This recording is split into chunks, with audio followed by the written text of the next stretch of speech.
Hi to the LinkedIn audience. My name's Scot Walker. I'm a managing director with Mantle Advisors and Sentinel Resource Group. And I have with me today the one and the only Ray O'Hare. And I'll let Ray, although he doesn't need to be introduced, I will let Ray introduce himself. Hey, now Tell wait us a about minute. We yourself. didn't plan on doing that. So, well, let me follow that up. Hello, everyone, and yes, I appreciate Scott's comments, and we're actually here for you, though. We think very strongly about transitioning from the private sector to the public sector, or vice versa, but mostly from the public to the private. And there's lots of things out there that are interesting today, and we'd like you to know about them. So we have three or four things we're going to cover.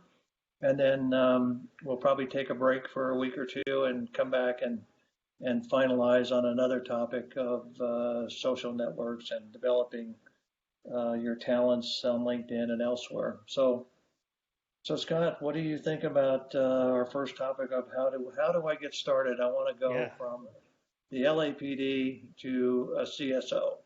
How do I that's do right. that?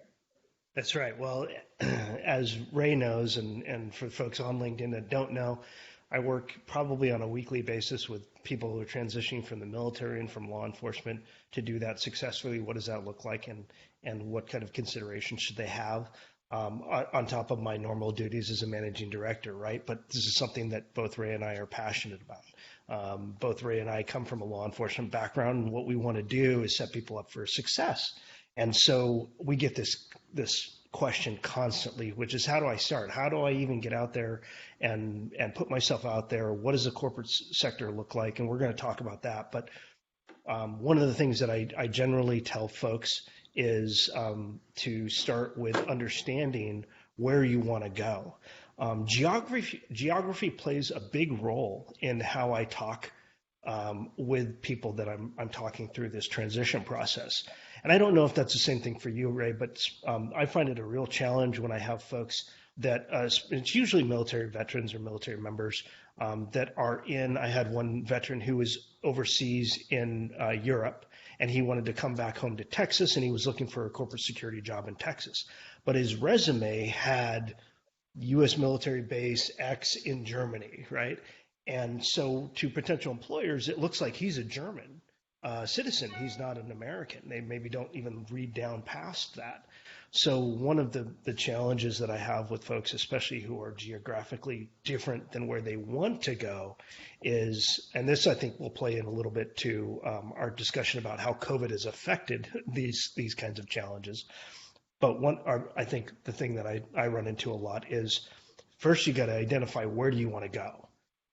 Not so much an issue in COVID world, as we know there's a lot of people working remote, but that's kind of where I start with them, is not so much a focus on their resume or even who they are yet, but because I'll have people who are like, I will go, I want to work, I want to be the CSO of a big tech company, but I don't want to move to California. Okay. We gotta do it. There's some discussion we have to have there because that's kind of the tech mecca. I don't know. Have you had a similar experience, right?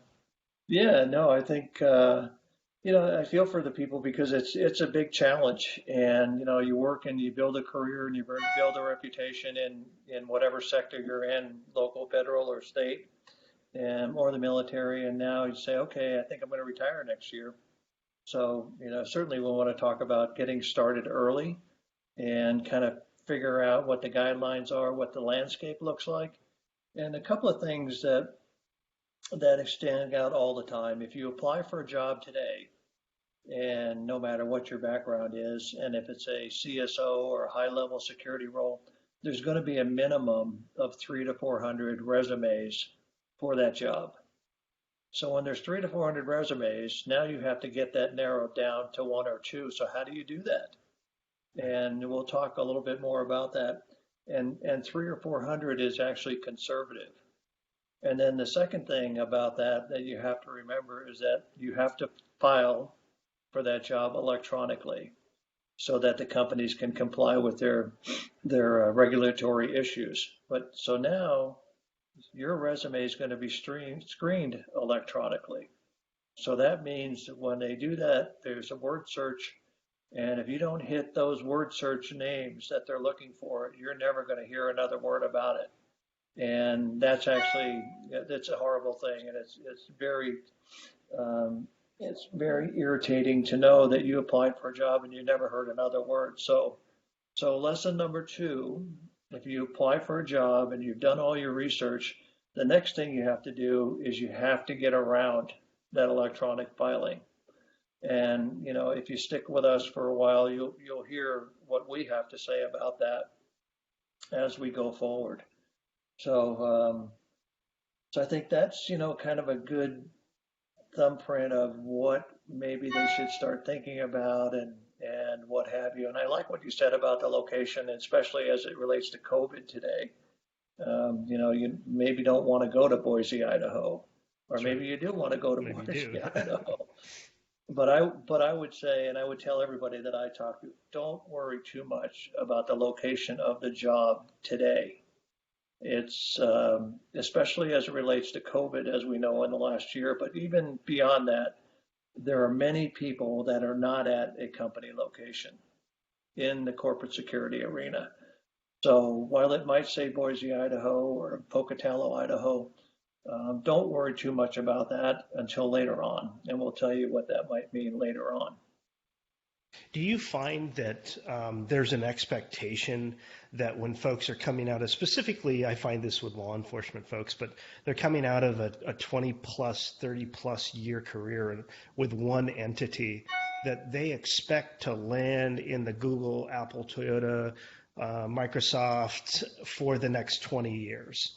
Can you talk a little bit about that? And you have had an amazing career. And so the reason why I bring this up is because not even you stayed in one company for, a ton of time. But maybe this is the longest you've ever been in the company now with AS, but I don't know if you can speak to that a little bit more. Yeah, well, you have to have lofty goals, Mm. and there's nothing wrong with that. And being positive about yourself and having a good attitude. And what I find is that we try to realize that the credentials that we have today that we're putting on a piece of paper actually would be attractive to the hiring manager. Now, in some cases, the hiring manager may not necessarily be a security practitioner. It may be somebody else. The recruiter certainly is not a security practitioner, and that is a challenge and that is a hurdle. Right. And so I actually talked to a fellow the other day, and a federal retiree who had a great career, great credentials, and he followed that up by doing something in the state that he lived in another 5 years, and he was miffed that he sent a resume to a job that I happened to know about, and no one ever said anything. And he was miffed about that, thinking, how could they ignore my credentials? Well, first of all, I said, maybe no one ever saw your credentials because the Mm-hmm. electronic screening screens you out, and that's the end of that. But at the same time, I'll remind again everybody that's watching, the recruiter that's talking with you may not know what FBI stands for, or they That's may right. not know that a DS State Department employee is actually a real professional security person. That's right. That's You right. know, you have to just stick with this, and at the end of the day, you have to remember it's not you, it's the process. So you have to think long and hard about that, and we'll talk a little bit about that when we talk about researching where you think you might want to go to work.